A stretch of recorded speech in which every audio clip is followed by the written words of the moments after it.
loves, and welcome back to my channel. My name is Charlie if you're new here, and I'm back. I took a break in September and the break ended up extending to this month. And I also got into this huge 2-month reading slump, which I'm making my way out of quite quickly now. But that's the reasons I extended my break. I just had no motivation to read or talk about books, but I did have the motivation to buy books.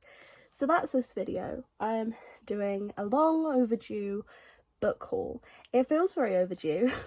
I've accumulated quite a few books, and let's just get into it. So we're going to start with the book that I just finished. It was absolutely incredible. I kind of regret buying this book because the audiobook is amazing. And that is Sadie by Courtney Summers. Now, Courtney Summers has quickly become one of my favourite authors of all time now. I read The Project this month, which I will talk a little bit more about in my wrap up. I don't want to sit here and make this video longer than it needs to be, but the gist of it, I absolutely loved The Project, so I picked up Sadie. Now, what I will say is the audiobook is much better. It's not that this book is bad. I gave it 5 stars, but I found the way that I enjoyed reading this most was to physically read the Sadie chapters and listen to the audiobook for the podcast episodes, because the podcast, it was so surreal. It was like I was listening to an actual podcast. Absolutely amazing. It has a whole cast of characters, and I fell in love. I fell in love straight away. Now, if you haven't heard of this book, which, you know, you most likely have, I'm the one that's late to the party. It is about a girl called Sadie, and her sister ends up dead, and then Sadie goes missing. And we follow Sadie over the period of time that she goes missing. So we're kind of getting some insight into what the podcast isn't telling us. We know before the podcast knows. And then the other chapters is the podcast. People that knew Sadie or met her on her journey when she disappeared. And the ending is so confusing. I'm still pretty confused. I'm pretty confused. I don't really know what to make of it. And I am very croaky right now because I've just gotten over that flu that was going around. Absolutely awful. I'm still chesty, but we're just gonna move through it and ignore the fact that that's what I sound like. Anyway, absolutely amazing. I gave it 5 stars. Really recommend the audiobook, or to do what I did and read the Sadie chapters physically and listen to the podcast on the audiobook. Here's the thing. I have been in a little bit of a genre slump when it comes to reading fantasy. I'm just not gravitating towards it. It's not that I've fallen out of love with it. It's just that I'm not in the mood. I'm not in the mood for it. So, and it's a bit weird, but I'm in kind of like a romance contemporary mood as well as being in a thriller mood. So most of these books are of that nature. So I picked up the Romance Book Club by Lyssa Kay Adams, and I heard Hayley from Hayley and Bookland talking about this a lot over the years. I don't think this is very new. But essentially this is about a man who is in a crumbling marriage, and he decides that the best way for him to be able to reconnect with his wife and to save their marriage is to join a book club with fellow men where they read romance novels to try and understand women, essentially. And it just sounds hilarious. I hope this gets made into a movie because it just sounds like the perfect romantic comedy, and I can just already imagine the cast. But anyways, I'm excited to read this. I feel like it's the perfect vibe that I'm gonna be looking for when I finish all my thrillers. And of course I had to pick up a Sophie Kinsella. This is I Owe You One. This is the one that gets trashed a lot. I've seen a lot of bad press around this book. However, I mean, I don't know anything about it. I just know that it's by Sophie Kinsella and I needed to read more of her books. I just want to make my way through her backlist. I will say I'm just not interested in reading the Shopaholic series because it doesn't appeal to me, but all her other books I do want to read. So this book is about a girl called Fixie who ends up looking after a stranger's laptop while he goes off and does something, and then something disastrous happens and she ends up owing him a favor, and then over time they end up owing each other favors and someone else comes back into her life. That's all from the back cover.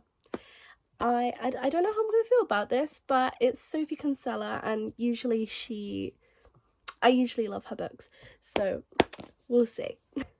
This next one I've wanted to read since the start of the year. I just didn't end up picking it up, and that is The X Talk by Rachel Lynn Solomon.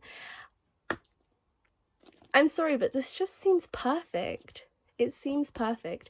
It's about two exes who end up hosting this radio show together, a podcast, ironically about love and relationships, which it just sounds perfect. Two exes hosting a podcast together about love.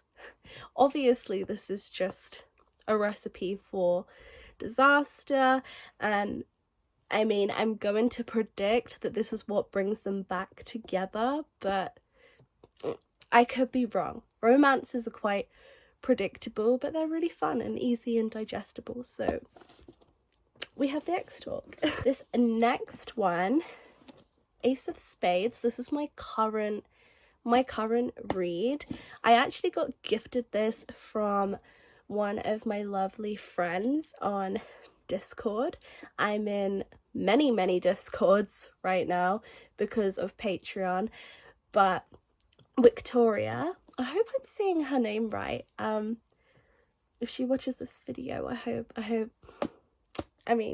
just want her to know that I love her and I'm having a really good time reading this so far. I'm actually going to be reading this after I finish this video, but this is pitched as kind of like a Gossip Girl thriller, and so far I don't really know how to explain it. It's a gossipy girl kind of thriller set at this private school, I want to say, and someone is exposing people anonymously, just like Gossip Girl, and they call themselves Ace.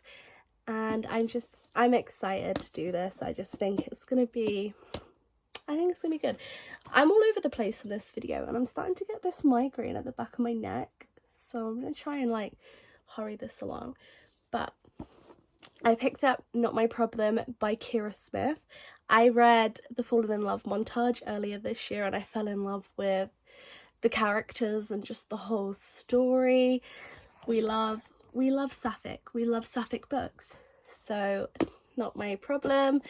This is about a girl who ends up pushing someone down the stairs and then for some reason becomes this go-to person for advice, if I'm remembering correctly. And it just seems like one of those cute classic YA contemporary books.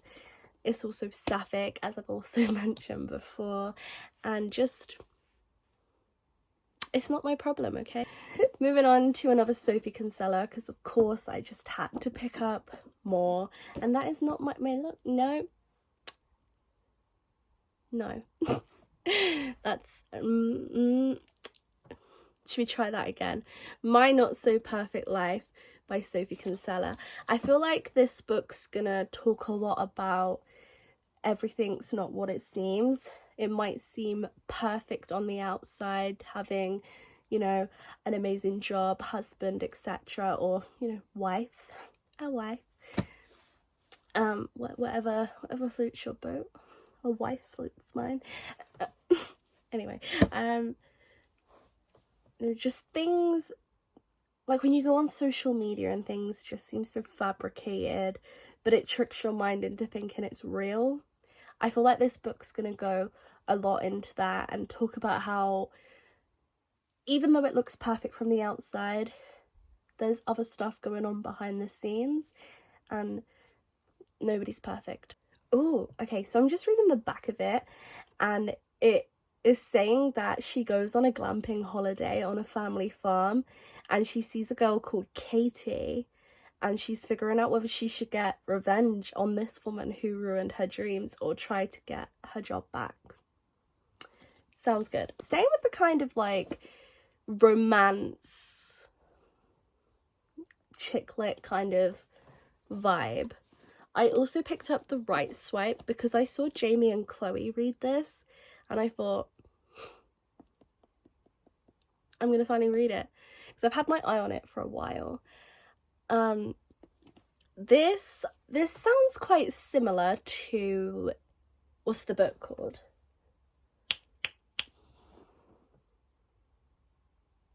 The Worst Best Man.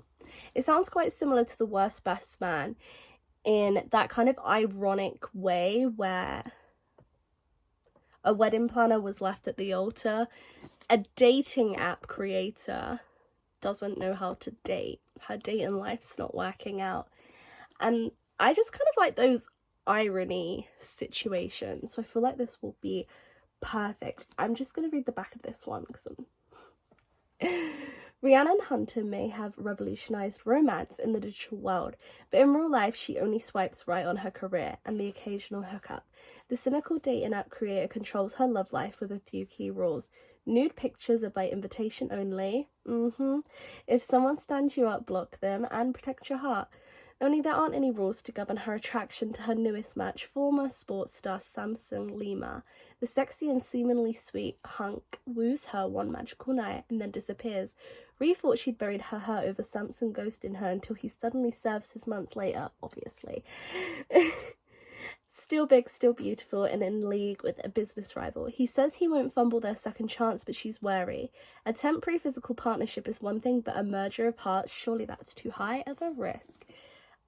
So it's like a second chance romance, and it can be really hard to put your heart on the line, especially when it's been crushed by the same person once before. So I'm just interested to see how this works out. This next book is going to make you think, who is she? Because I've talked before about how I'm not really the type of person who reads classics, but I thought that I would try out one that I've never read before, and that is Emma by Jane Austen. This cover, this edition is so cute, and it was actually pretty affordable. It was, well, way more affordable than most of the books I've brought recently.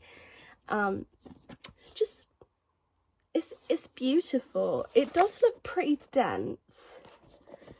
And I will be honest, I don't know what it's about.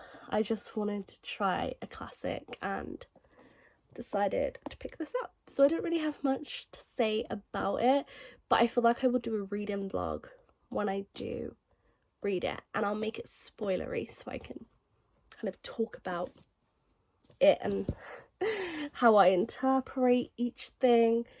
The reason that I don't pick up classics is because they are pretty dense, and they do tend to, you know, depending on when they're written, they end up carrying those, you know, bad belief systems, you know, the women belong in the kitchen, anti-feminism, racist, like they usually carry all those kind of beliefs, so I stay away from them because it's not me. We're not friends. It's not me. We're not friends.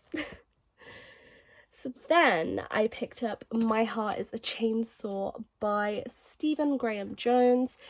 This guy seems to be a pretty popular writer in the horror slasher kind of genre. A lot of his books are on script, but I wanted to get a physical copy of this because I do prefer to read physically overall, except with Sadie. That was just amazing book. Anyway, everyone's reading this right now and I was intrigued. This is essentially about a girl who is an outcast with an abusive father and an absent mother, and she lives in a town that wants nothing to do with her, and she's ready to drop out of school and kind of pour her soul into her last assignment, which is a personal history of horror films. But suddenly things start happening in her town that are quite similar to slasher movies. And, you know, what do you do when your life becomes a slasher movie? My heart is a chainsaw. And then I have Mina and the Undead, which I've already started, but I decided that I wasn't really in the mood for it right now, which is sad, but I am reading Ace of Spades to keep myself in the thriller direction. Now this one is about a girl and her sister, and they work at a kind of like a horror mansion in New Orleans, and things start to happen, kind of like My Heart is a Chainsaw. Weird things that they're obsessed with starts to happen, and a body shows up that looks eerily similar to one of the girls, and I'm guessing that's kind of like where everything starts to get interesting. The start of it's kind of slow, but I understand that it's setting up the story for all the cool horror-y stuff to happen later. And I know I said that I wasn't really in the mood for fantasy. In case the mood does spark back up and I just couldn't pass on this cover, I picked up these Violent Delights by Chloe Gong. Now the thing is, what actually like drove me towards this book is Chloe herself on Twitter. I found myself following her and I really enjoy her tweets and the conversation that she starts, and just she seems like such a nice person. So it made me pick up this, which is a Romeo and Juliet retelling. I'm not going to tell you, the whole gist of this book because everybody and their mother has read it already and I'm late to the party. I think the second book is already out or will be out very, very soon. And I am excited to read this. My dog is coming in the room. Hello, baby. I'm right here. Hello. Hello. Hello. Hi, my love. Hi. I know. Okay. We only have a few more left to go through. I've already talked about the project a little bit earlier when I showed you Sadie. This one is about a sister who her sister joined a cult a long time ago, and she wants to find her. So yeah, the project. That's all I can really say. I wanna talk more in depth about this in my wrap up, but I really do recommend this. It is a little bit hot and cold, a little bit Marmite-y. Not many people love it, but it is for me. It's for me. Okay, we are almost done. Now, I took the dust jacket off this book because I feel like it looks beautiful without it. And that is Once Upon a Broken Heart by Stephanie Garber, which is the new book that kind of continues the Caraval world. It is set in the same world as Caraval, and instead of following legend and the whole Caraval situation, it follows one of the characters from the second and last book, which is The Prince of Hearts, and we're finally getting his story. And it's just, I haven't read much of it. I kind of went into a reading slump when I brought this, nothing to do with the book. It's just me not being in the mood. But it's absolutely beautiful, and Stephanie Garber's writing has my heart, so I can't wait to be in the mood for it so I can read it. Our final two books. Another book that I'm sad that I put down due to my mood change and not being in the mood for fantasy is The Kingdom of the Curse. And you're all probably shocked because I've been talking about how I can't wait to read this, and I have it in my possession and I've had it for weeks, but we haven't picked it up yet. Of course, this is just like a continuation of Kingdom of the Wicked. It begins where the last book ended, so I can't really talk about that, but Amazon put a sticker on here and I tried to get it off, and now my copy looks ugly, but I mean, it's still beautiful. I'm not gonna have it facing this way, but she is gorgeous. The final book that I got is Meet Cute Diary by Emery Lee. This is a book about a boy who has a blog where he posts trans love stories, and that's all I really know about it. But it just seems super adorable, and I love a little bit of an LGBTQ plus romance, so I'm very excited to get to this. And now I just got this big mess of books next to me. I think that's absolutely everything that I brought. It feels like there should be more because I spent so much money recently. Yeah, I think that's the end of it. So anyway, if you enjoyed this video, don't forget to give me a little thumbs up. If you're not already subscribed, subscribe, hit the bell. I hate saying that stuff, but if you want to stick around, I'd really appreciate it. I look forward to getting to know you, and I will see you in my next video. Don't know when that will be, but if you care enough to stick around and harbour on that possibility of me posting a next video, then please do that. I love you. Goodbye.